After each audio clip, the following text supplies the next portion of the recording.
লা লা লা লা লা।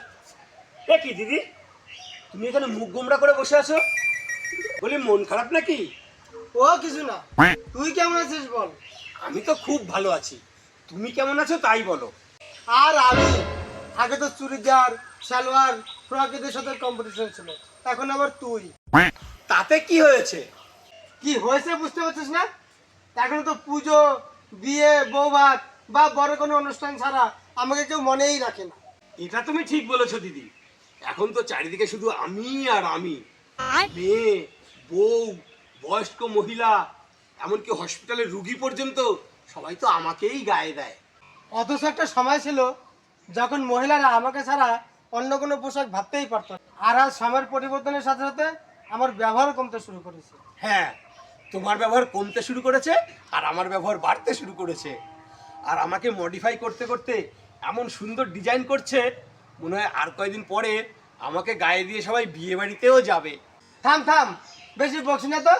না একটু ব্যবহার কমেছে তাই বলে আমি হারিয়েও জানি আর আমার দামও কমেনি, বরঞ্চ আমার দাম আরো বেড়েছে। তাই নাকি? হ্যাঁ, এখনো বিয়ের অনুষ্ঠানে লোকে আমাকেই খোঁজে, তোকে নয়। আর আমার নামগুলো শুনলে মনটা একেবারে খুশিতে ভরে যায়। কাঞ্জিবরম, বেনারসি, তাজ সিল্ক, পিওর সিল্ক, আরও কত কি। হুম, নাম শুধু তোমারই আছে, আমার তো আর নেই। আছে তো, গোল গলা, ক্যাপ্টান, করচুল, ফিতে বাঁধা। ছি, এগুলো একটা নাম হলো নাকি? আর যাও যাও, তোমার কষ্ট আমি ভালোই বুঝি।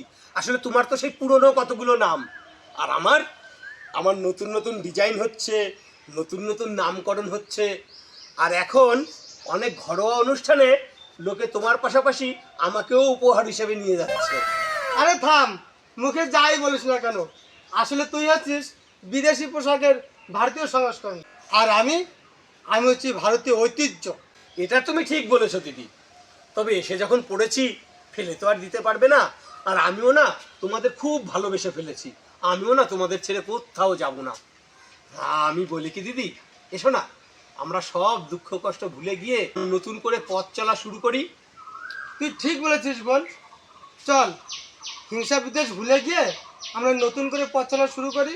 তাই চলো দিদি, আমরা বোন দুইজনে থাকবো মিলে মিশে, সারাটি জীবন শুধু হেসে হেসে। আমি নাইটি, তুমি শাড়ি, তুই নাইটি আমি শাড়ি, ভালোবেসে হেসে হেসে